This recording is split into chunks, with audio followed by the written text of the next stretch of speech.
Okay, we were talking about Starsky and Hutch. Mhm. So you had to rewrite the script? Trim it, rewrite it, take the night out. The story was the same. The two guys were the same.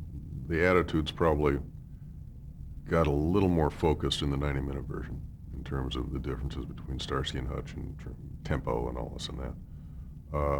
But it wasn't a major rewrite. It didn't take me a long time. It was probably just a signal that the 2 hours didn't really hold up for that story. It was much better as 90 minutes. And while I have quarrels with the series, the pilot was very good.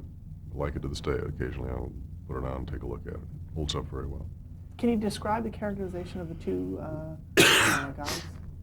The overall thing they share is an awareness that sometimes the world through which they move is just absurd. And you either take it seriously or you just say, this is too funny for words. And that they get hung up in that. And they don't take, the rookies were always serious. The rookies were always intense. The rookies were always good guys who were working to maintain law and order and justice and goodness. Starsky and Hutch were part of a system that they knew was screwed up, run by flawed human beings, and they were among those flawed human beings. And occasionally, you just had to laugh at it, you know, and not take it as doggedly serious as most cop shows did in that time. And what were the differences between the characters themselves?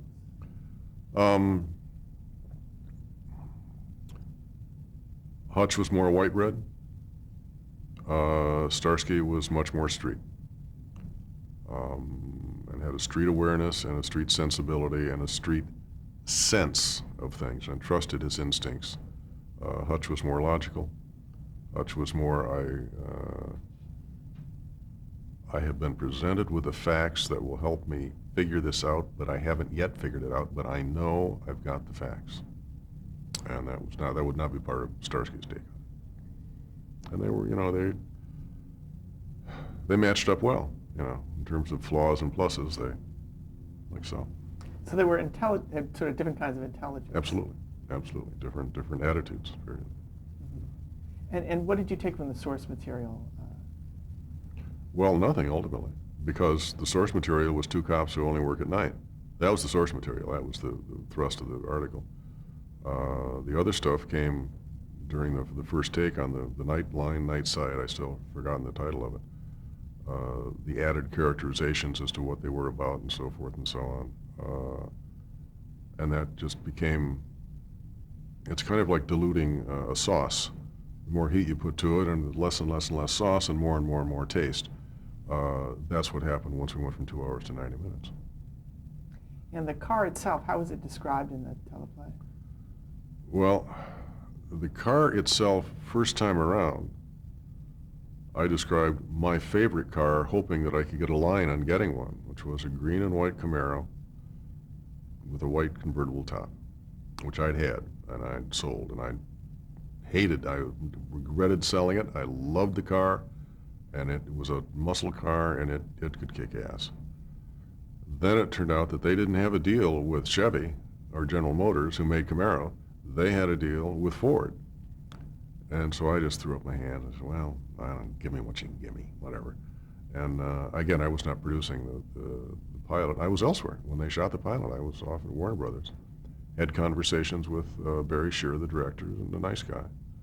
And conversations with Aaron about casting when he, came up with David Soul and all this and that. Paul, not a clue. I knew he'd been in Fiddler, but that's all I knew. And it was, the car was just happenstance. Now it's the logo, it's the trademark for the show. In my heart, it should have been a green and white Camaro convertible, but there you go. Did you suggest David Soul, or just a coincidence? No, Aaron asked me, did I know who David Soul was, and I recall giving David high marks on everything. He's in great shape, he looks good, he's a good actor, et cetera, et cetera, et cetera. And I think the reason why he didn't work in Brights and why he did work in Starsky and Hutch was that Hutch was just closer to David.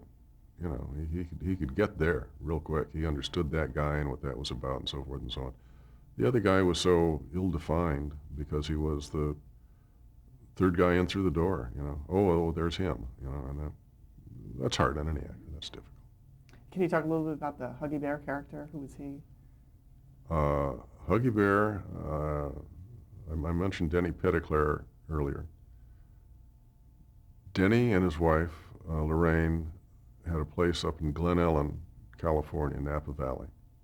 My wife and I used to drive up to visit with them a lot. Driving back one time from Napa down here, going through Central California, my wife was asleep and I was listening to the radio and came upon a bootleg disc jockey, probably operating out of his garage, called Huggy Bear. And I remember thinking, that's the greatest name I've ever heard in my life for some offbeat, strange, weird, his own drummer kind of character. And I just filed it away somewhere, I don't know where, and came to writing the script. And I'm not sure if he was a night sight or not. He probably was. He would fit in that. That's where Huggy Bear came from. Did you hear from the real life? No. And at that time, I think it was conscious. I always tried to make sure I had a black guy in there because there was so much going on in terms of those relationships that to create a totally white bread world just seemed to be a little short-sighted at best and irresponsible at worst. Was it intended as a pilot? Yeah, absolutely. And what interval passed before it became a series? Not much, because I think it was the reporter that said this may be the perfect ABC pilot. It never stops moving. It's got two very attractive leads. The mystery's a good mystery, and there laughs. And it was true. And it was. I'm not a mystery writer. I don't even like to read them. My mind doesn't click that way. And it wasn't until I read the review in the LA Times where they said that the script presents an honest mystery in that you are given all the clues the detectives are given, and when they get to the solution, you go, oh yeah, I do remember that. In essence, that's what they said. It's not a quote. Well, up until I read that, I wasn't aware of that. I just kind of written this story, and it turned out to be a pretty good murder mystery, and that's just blind pigs find acorns, just dumb luck on my part. Do you think it's that chemistry that made the series later on? Yeah. I think, to their credit, both Paul and David fought for better scripts. I was on the show as what they then called creative consultant, a position that's gone away for whatever reason, which meant that they would send me storylines, they would send me outlines, they'd send me premises they were working on, they'd send me scripts, and I would vote, I like this, I don't like that, why don't you try it this way, change this, blah, blah, blah. And it pretty quickly became apparent to me that what I had in mind for the series and what Aaron and Lynn had in mind for that series were two different series. It was just, it got pretty corny. It got very formulaic, and I didn't think the guys are interesting, but I didn't think the scripts were interesting. And David and Paul Michael felt the same way, and they fought very hard about the scripts. What direction did you want it to head in? More humanity, less car chase and gimmickry. I'd wanted them to do a show. One of the things that was indicated in the pilot was that David was married and separated. And what I wanted to do was one of the episodes was that, and this is before no-fault divorce, was that David's wife was suing him for divorce and naming Paul Michael Starsky for alienation of affections because he spent so much time for it, and all of a sudden the police department going bonkers and all this and that, you can't do this, yes I can, yes I will.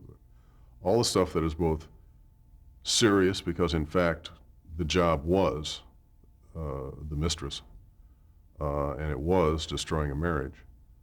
On the other hand, the notion of nailing another man for alienation of affections and all the comedic stuff that could come out of that and misunderstanding stuff that come out of that, I don't know that you could have dealt with, I doubt that you could have, brought in a real homosexual cop to say, what's the problem here? There's a lot of stuff that, roads you could have gone down. And whether that would have made a good episode, a terrible episode, who knows, a moot point.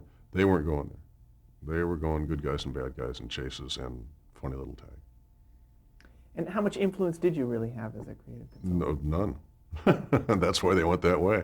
And finally, I just wrote a letter to Erin, and I like her to this day, saying, you guys want to do a different series than I had envisioned. I wish you well. I certainly don't want you to fail. But it's not what I'm looking to. How long into the run did you write that? Not a lot, 3 months. And were you offered the job of producer? Or? No. I just felt that producing that would be like producing the Rookies again.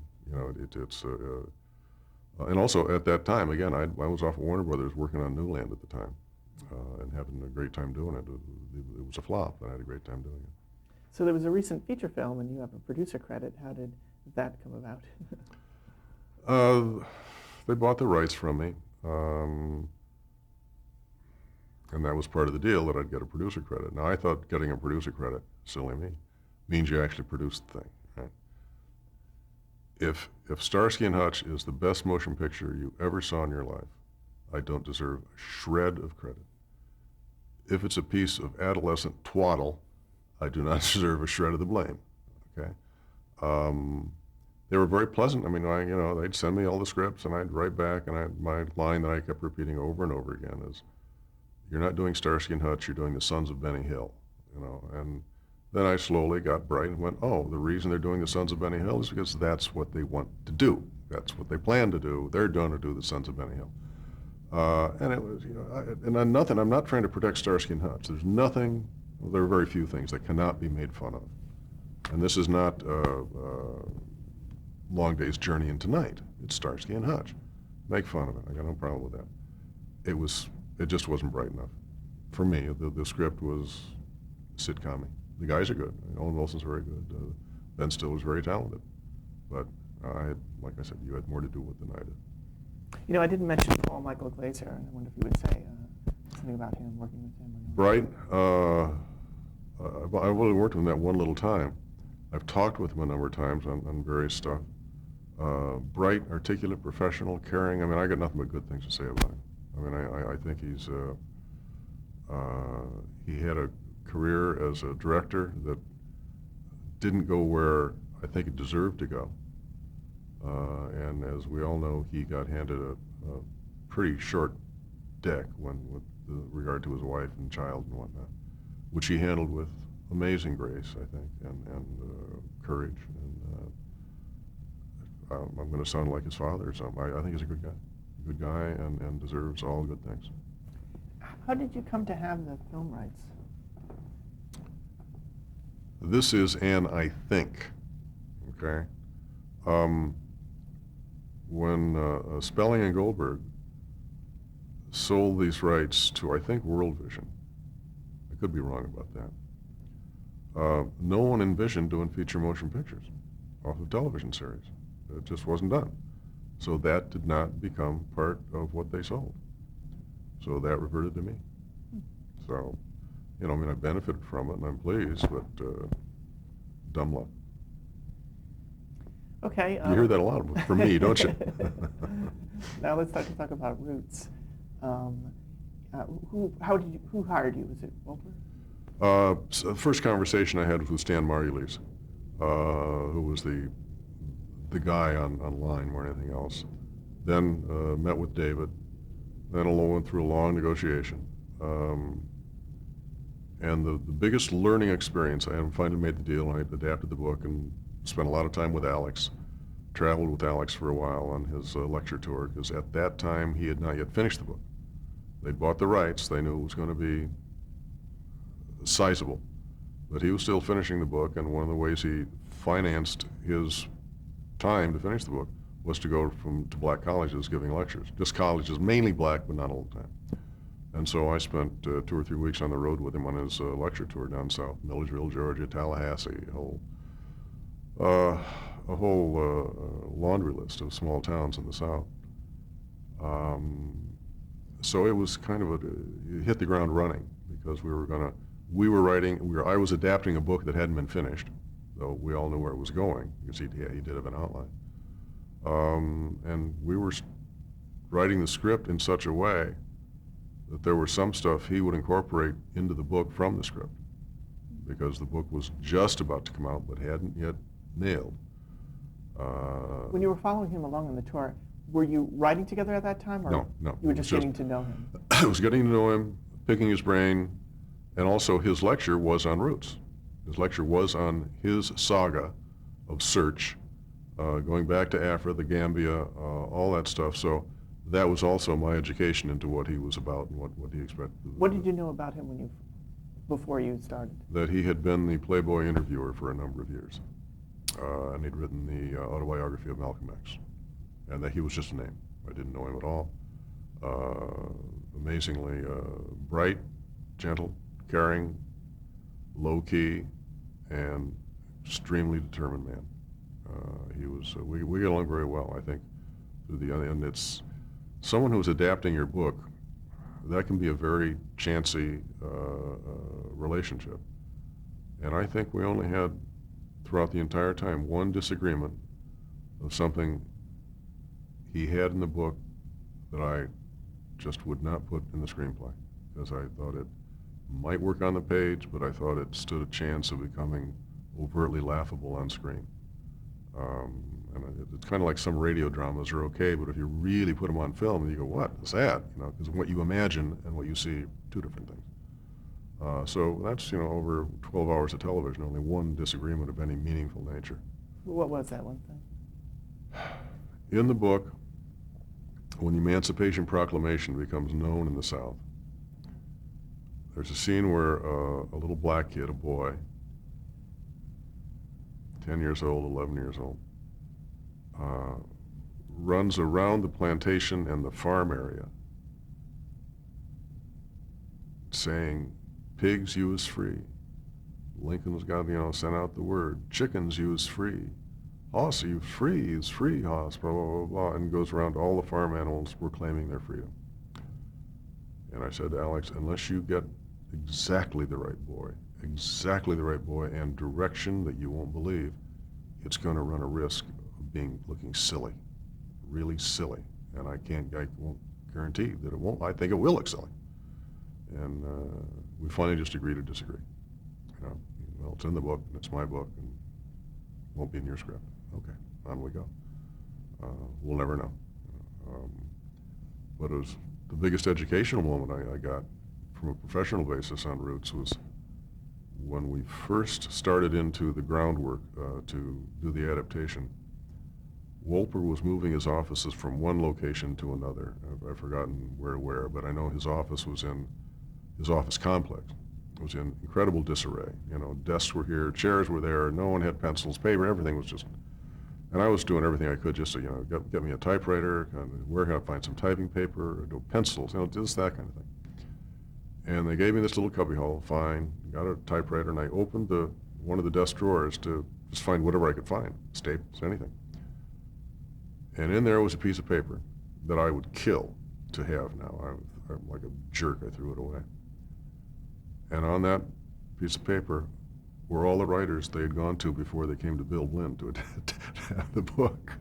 And I remember saying, okay, so that's where we are in the scheme of things, Let's not get too bloated about all this, And I should have written a thank you note to all those guys who turned it down and weren't available, But that really was. I remember saying, oh, okay, you're not the great white hope here. You're just one of the guys on the list, and that's who you are. And I remind myself of that from time to time. Were you surprised that they didn't hire an African-American writer? Well, they had Alex Haley.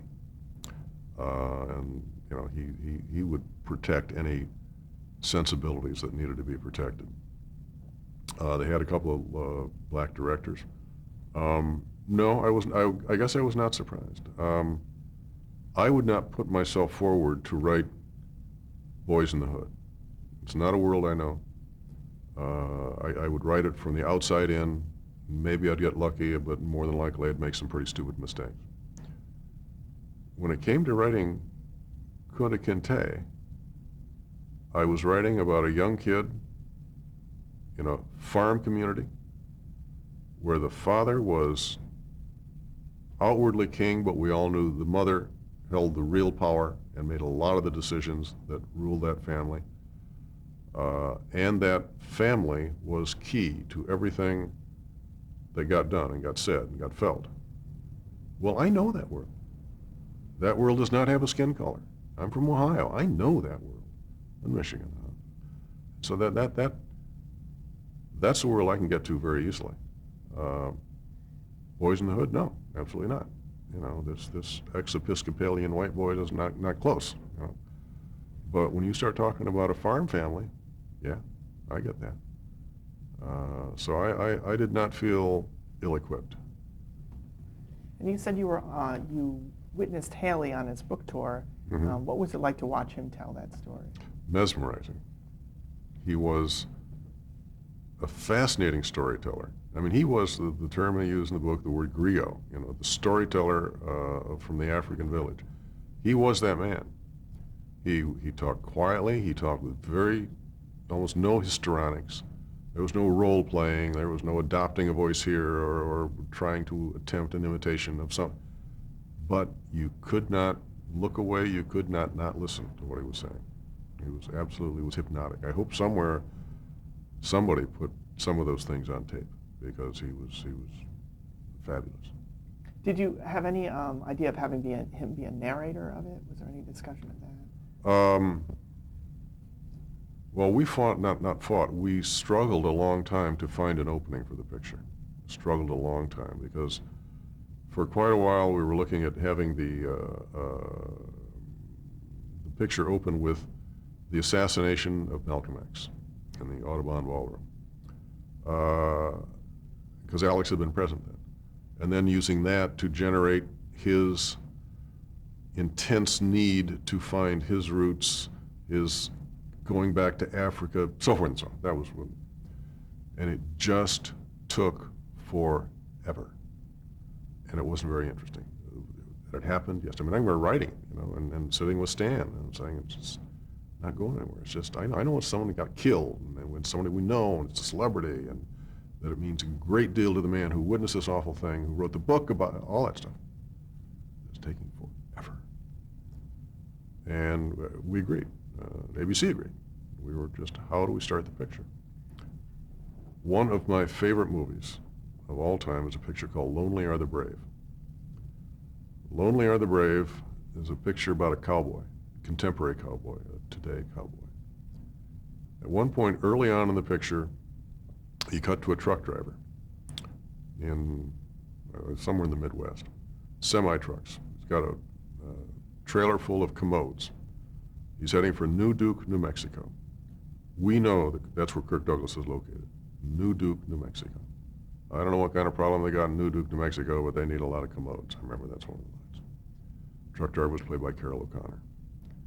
We then go back to follow Kirk Douglas's story, where he's gets jailed back in New Duke, and then he breaks out of jail, and he's heading for the mountains to try to get over the border. Go back to Carol O'Connor coming out of a truck stop. He's closer. Well, you know, they're going to meet. We don't know why, we don't know how, we don't know what this connection is, but the storytelling has told us these two are going to stop. So I said, okay, let's just start with the slave ship. Let's start with the captain of the slave ship getting this assignment. This is where you're going, you're taking slaves. He's not sure if he wants to take slaves. That's the deal, you're taking slaves, okay. Where am I going? We go to Gambia, we go to Kunta. We could keep cutting back to that slave ship and seeing what was going on with that Asner and all the stuff that was about. Go back again because we knew over the horizon, trouble is right around there. It's around the corner, trouble's around the corner. And once we got that construction, thank you Dalton Trumbo, who wrote the screenplay. Once we got that construction, we had a very solid footing to start the picture. And luckily, the guy who was head of ABC program at the time, Brandon Stoddard, very bright man, very bright and talented man. He had great skill at staying out of the way. I don't mean he didn't do stuff, but when he saw someone energized, okay, your deal, I'll step back. And he allowed Stan and myself to move in that direction. So there was a lot of input in terms of the writing. The network was involved, and Margulies was involved, and yes, Stan in particular was involved. I mean, he had a wonderful script sense. Totally a good guy. wonderful script sense and had a sense of the overall, and was very good at protecting his creative team from outward forces. David, it was David's company, David's firm, David's team. I don't know that David was facile in terms of fictional storytelling. You know, I think he was a documentarian. That's how he made his initial castle, if you will. But creatively, his representative was Stan, and Stan could do just about anything. And where was Alex Haley while you were coming up with this? All throughout. He was there. I mean, he was threaded in throughout. There are times when I'd say, if you need to leave me alone now, let me try to do this. And he was a writer. He got it, you know. And the most generous writer. He'd call and say, I love this. How do you do this? Let me read some of this other stuff. Do you have any other scripts I can read? You know, because he loved to learn. He loved to learn. And he was secure enough to say, this is good. What you're doing is it serves me well. And I'm okay with this. You know? And again, when he'd have some suggestions, fine. We always do. Again, I don't recall with that one thing that I cited before that we ever had a problem. How did you communicate with him? Were you mailing pages or on the phone? He was there. He was there. You know, I mean, he'd go off and he'd do lectures and stuff like that, and he'd call occasionally. More times than not, he was there, and more times than not, when filming started, he would be available, but he didn't go to the set all that much, only because he was such a presence to the actors that the director needs to be king at that point. And Alex knew that, you know, and he didn't want to intrude, but they all knew how to get in touch with him, and they all knew what that was about. Were you there for the filming? A lot of it, yeah. 'Cause, I didn't go to Savannah, which is where they filmed the African portions, because while they were shooting episode 1, I was still working on episode 7 and 8, and I needed to be here. But when they got back here and were shooting out at the Fox Ranch most of the time, or around the place where MASH did a lot of the shooting, then I was there quite a good deal, because they were shooting episode 3 and 4, and I was delivering pages for 7 and 8. And Stan was on the set, so I'd go out there to get the stuff to him. And also, I knew a lot of the actors. Lauren was in there, and Lauren and I remembered each other from Bonanza, and that was we had a real nice conversation. It was pleasant to see him again, and it was he was very giving and complimentary. What how did you decide on the writers, the other writers who would be working on it? Oh, I think that was a mix and match to some degree. People Stan had worked with, some I'd worked with, some the network felt highly about. If you like gossip stories, when Lou Gossett blew out his Achilles on Brian's song, I called him in the hospital and said that thing you should never ever say. I said, well, some other time you and I work together and we'll get you your part. Well, then I was able to walk up to him on the set of Roots, and he was playing fiddler, and say, well, I told you so. It worked out. I had nothing to do with it, but it worked out. Okay, we're at the end of our tape here, so we'll stop.